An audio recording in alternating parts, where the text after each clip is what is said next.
Students, आज का आपका टॉपिक है सघन तथा विरल माध्यम। कल हमने आपको प्रकाश का अपवर्तन पढ़ाया था। प्रकाश के अपवर्तन में हमने आपको दो चित्र बताए थे। ठीक, एक चित्र था जिसमें आपतित अपवर्तित किरण अभिलंब से दूर हट जाती है और दूसरे चित्र में अपवर्तित किरण अभिलंब की ओर झुक जाती है। ये दो चित्र बताए थे प्रकाश के अपवर्तन में। अपवर्तन क्या होता है कि जब प्रकाश की किरण एक माध्यम से दूसरे माध्यम में आती है, हमने मान लिया ये पहला माध्यम है और ये दूसरा, इसी तरह यहां पर ये पहला माध्यम है और ये दूसरा माध्यम है। तो जब प्रकाश की किरण एक माध्यम से दूसरे माध्यम में आती है तो अपने मार्ग से विचलित हो जाती है। ये सीधे ना आकर मार्ग से विचलित हो गई और दूर चली गई, ये सीधे ना आकर पास आ गई। तो इस घटना को प्रकाश का अपवर्तन कहते हैं। यहां पर हमने दो चित्र बताए थे। कहा था कि एक में किरण अभिलंब से दूर हट जाएगी और दूसरे में अभिलंब की ओर झुक जाएगी। तो हमें हमने कहा था कि अब इसका हमें यहाँ पर यही रीजन जानना है कि यहाँ पर किरण अभिलंब से दूर क्यों हटी है और यहाँ अभिलंब की ओर क्यों झुक गई है। ठीक है, तो माध्यम दो तरह के होते हैं, विरल तथा सघन माध्यम। सघन और विरल दो तरह के माध्यम होते हैं। विरल माध्यम क्या होता है कि वह माध्यम जिसमें प्रकाश की चाल अधिक होती है उसे हम विरल माध्यम कहते हैं, और जिसमें प्रकाश की चाल कम होती है उसे हम सघन माध्यम कहते हैं। ठीक, अब कम है कि ज्यादा है ये जानने के लिए हमें क्या करना होगा, हमारे पास कम से कम दो माध्यम होने चाहिए। यानी विरल और सघन माध्यम वहीं पर आएंगे जहां पर दो माध्यम दिए होंगे। अगर एक माध्यम है हमारे पास तो हम ये नहीं कह सकते कि वो सघन है कि वो विरल है, क्योंकि विरल और सघन ये दोनों दो माध्यमों के लिए होते हैं।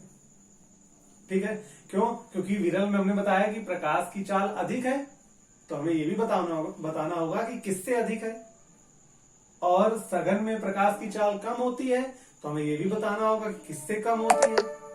ठीक, तो यहां पर हमको विरल या सघन माध्यम हम तब तक नहीं बता सकते जब तक हमारे पास दो माध्यम ना हो।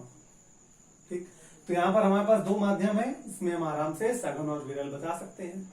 किरण के पहला तो तरीका हो गया कि प्रकाश के वेग के आधार पर हमने बता दिया कि सघन क्या है, विरल क्या है।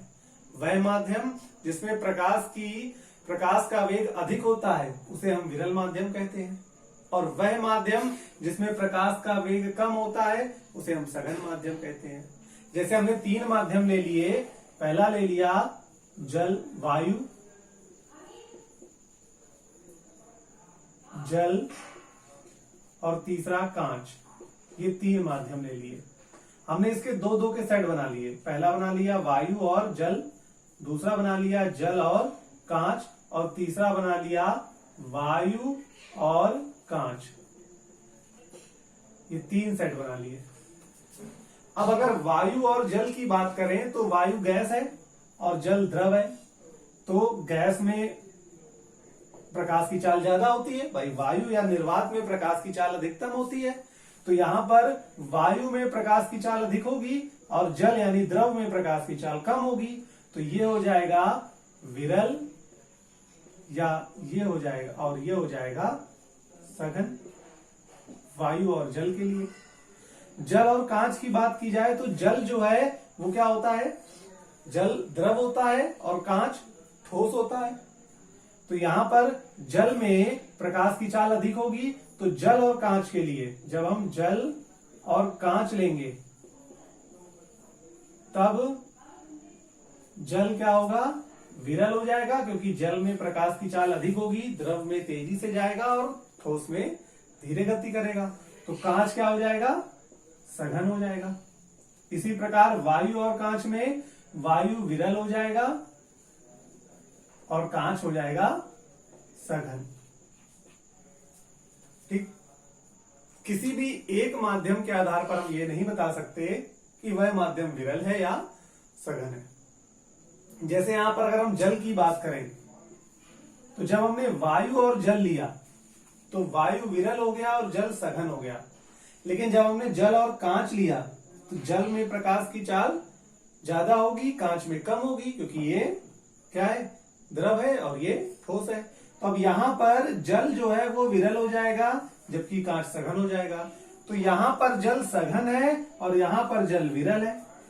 तो कोई भी माध्यम सघन या विरल तब तक हम नहीं बता सकते जब उस तक उसके कंपेयर में कोई दूसरा माध्यम ना दिया हो। ठीक है, तो ये तो परिभाषा होगी प्रकाश के वेग के आधार पर। जिस माध्यम में प्रकाश का वेग अधिक होता है उसे हम विरल माध्यम कहते हैं, और जिसमें प्रकाश का वेग कम होता है उसे हम सघन कहते हैं।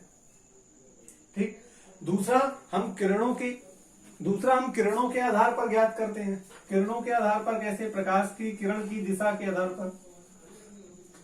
जब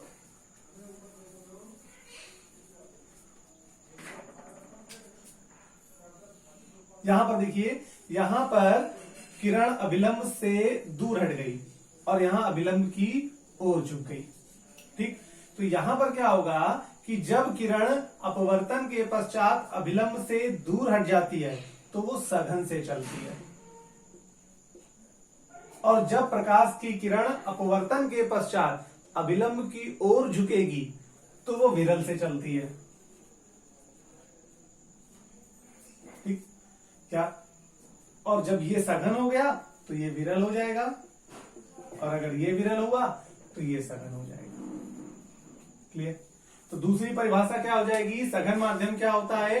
वह माध्यम जिससे चलने वाली किरण अपवर्तन के पश्चात अभिलंब से दूर हट जाती है उसे सघन कहते हैं। जहां से चलने वाली है ना, जहां पर गई है उसको नहीं, जहां से चलने वाली किरण, तो इस माध्यम से चल रही है, यहां से चलना शुरू कर रही है और यहां आ रही है, तो वह माध्यम जहां से चलने वाली किरण अपवर्तन के पश्चात अभिलंब से दूर हट जाती है उसे हम सघन माध्यम कहते हैं। और वह माध्यम जिससे चलने वाली किरण अपवर्तन के पश्चात अभिलंब की ओर झुक जाती है उसे हम विरल माध्यम कहते हैं। कि आपकी सघन और विरल माध्यम की परिभाषा हो गई प्रकाश की किरणों के झुकने के आधार पर, प्रकाश की किरणों के अपवर्तन के या उनके विचलन के आधार पर। प्रकाश की किरण अगर अभिलंब से दूर हटेगी तो वो सघन से चलती है, और अगर अभिलंब की ओर झुकेगी तो वो विरल। अब यहां पर इसको सघन ही नहीं बोलेंगे, तो इस माध्यम को दूसरे माध्यम के सापेक्ष सघन माध्यम कहते हैं। और यहां पर पहले माध्यम से प्रकाश की किरण चल रही है और अभिलंब की ओर झुक रही है, तो यहां पर पहला माध्यम दूसरे के सापेक्ष विरल होगा, तो इसका अपोजिट दूसरा माध्यम पहले के सापेक्ष सघन होगा। सघन या विरल आप दो माध्यमों के आधार पर बताएंगे, किसी एक के आधार पर कभी नहीं बता सकते। आई होप आप लोगों को ये अच्छे से समझ में आ गया होगा।